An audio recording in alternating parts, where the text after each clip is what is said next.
Hello everyone, welcome back to Luke's Anime Talk, where I go over some of the most recent anime I've been watching. For this video, I went to the cinema recently and I watched Inuo, the newest anime movie to release. Before I start, I uploaded a review for Andor Episode 4 and She-Hulk Episode 7, so if you're interested, go give them a watch. And also make sure to like and subscribe to keep up to date with all future uploads. Okay, so let's get into the plot of Inuo.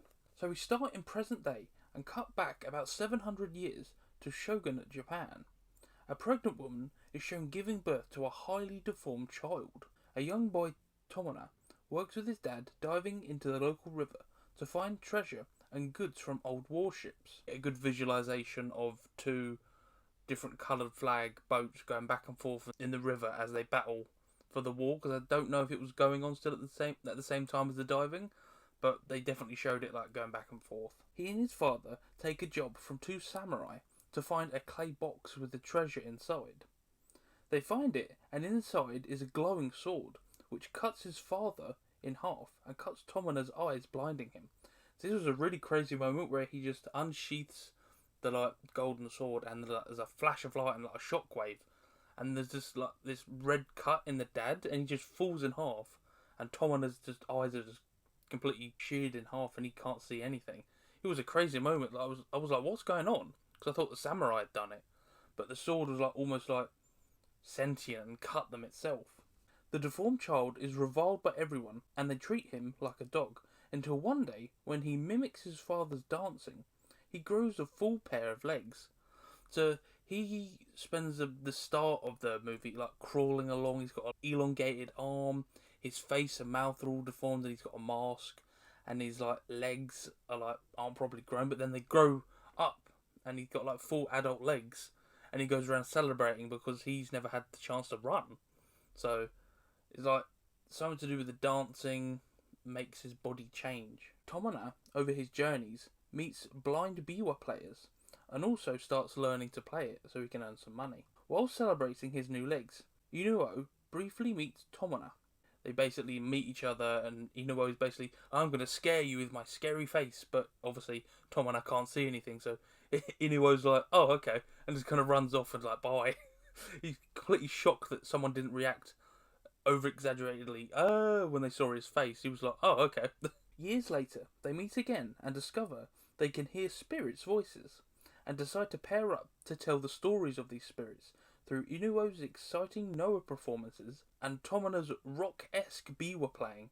So basically, the classic biwa player is very like subdued, like old man, just kind of strumming the biwa, and he's very like quiet and laid back music. But Tomona is very, as I said, rock-esque, and he is strumming away at the biwa, and he is just going full out, literally like a rock concert almost. And obviously it's implied, but the music includes electric guitar, and it's so awesome. It fits so well with his personality in this moment. It's so good. They play multiple times with crowds getting larger each time. So people are starting to hear about this, and they're gathering from all around the village and outside, and they're loving it, all the performance as a whole. And when Inuo tells one of the spirit stories through his performance, he regains a part of his body that was cursed. So he regains, obviously, his legs he got originally. He gets an arm back. His body starts to uncalcify. So he had scales on his back. He gets rid of them. His like head becomes a normal shape. Like his body starts to just become normal. Whereas before it was like all malformed. But as he tells these stories, he starts to gain them back. Inuo's father hates that he is no longer the star of the Noah performance world, and other biwa players dislike Tomona's outlandish music performances and attire. The biwa players are very like off-put by the way Tomona performs and acts. They even call him a prostitute because of the way he dresses, which I thought was a bit out of order, because he's just wearing the white face makeup and like a very loose clothing, and they just go for like, oh, you're a prostitute. I thought it was really mean, but they are just having a time of their lives, and all the like classical performances of people are very like disapproving of the new way of playing the music, as generational music changes tend to be. Eventually, Inuo gets to the point where only his face is affected, but his body has changed completely. So basically, he's still wearing a mask, but his whole body is basically that of a normal adult male now. And it's just his face is a bit malformed. Like he's got one eye in a normal spot, one eye where his mouth would be, and his mouth is on the side of his head, I think. For likely their final performance, the Shogun invites them to perform for him and his excited wife, who basically tells him that she wants to see them perform because she's a big fan of them. So that's how they end up getting this big show. The Shogun has said Inuo must remove his mask after the performance, because everyone's hearing the rumours that Inuo is really ugly under his mask, so they want him to actually show himself.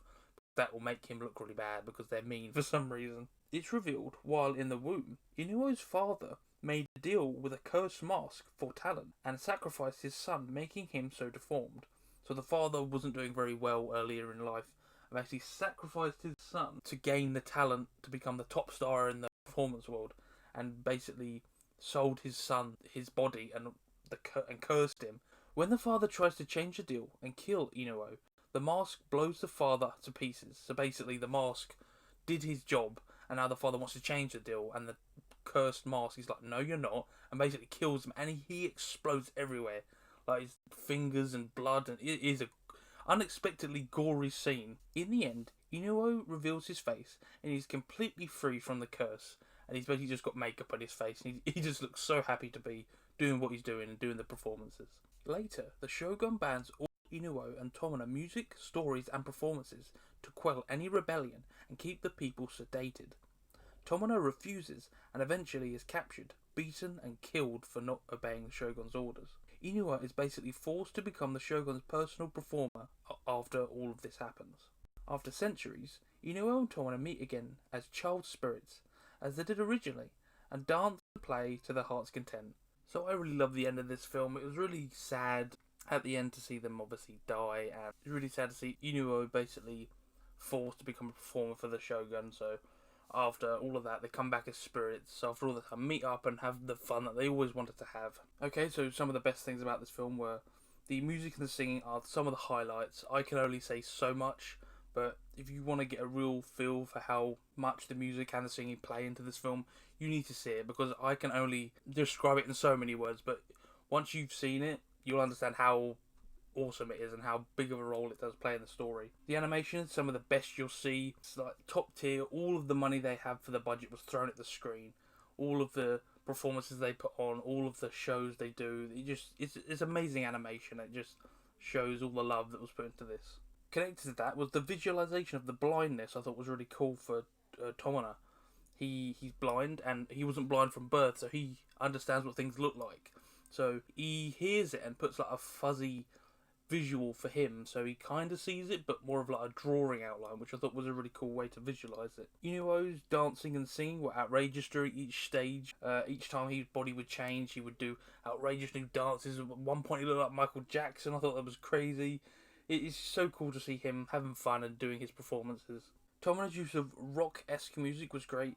It didn't feel out of place, which was really weird because I thought it would when I first started to hear it in his music, because B was a very like classical sounding, and he's like going a bit more outrageous with the way he plays, and then they had the electric guitar, and it doesn't sound out of place. You think it would, but it doesn't. It fits right in with their style, and it goes really well with Inuo's performances as well. The father of Inuo and the Shogun suck.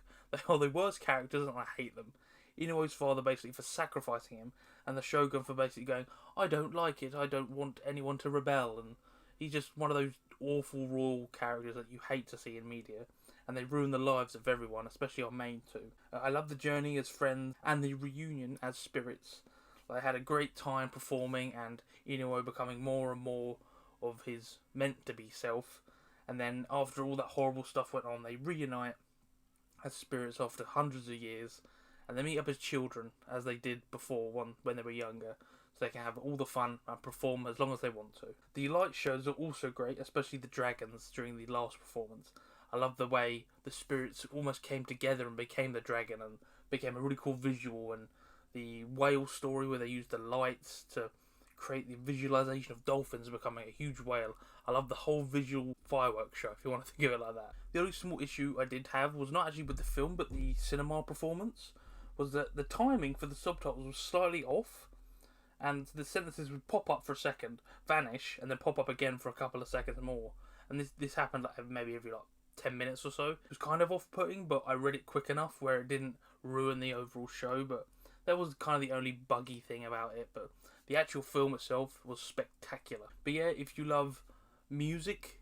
If you love anime, this will be a perfect combination for you. I recommend it completely. It's such a great film. But yeah, that's my thoughts on this. If you like this video, make sure to leave a like and subscribe to keep up to date with all future uploads. Until next time, I will see you all later.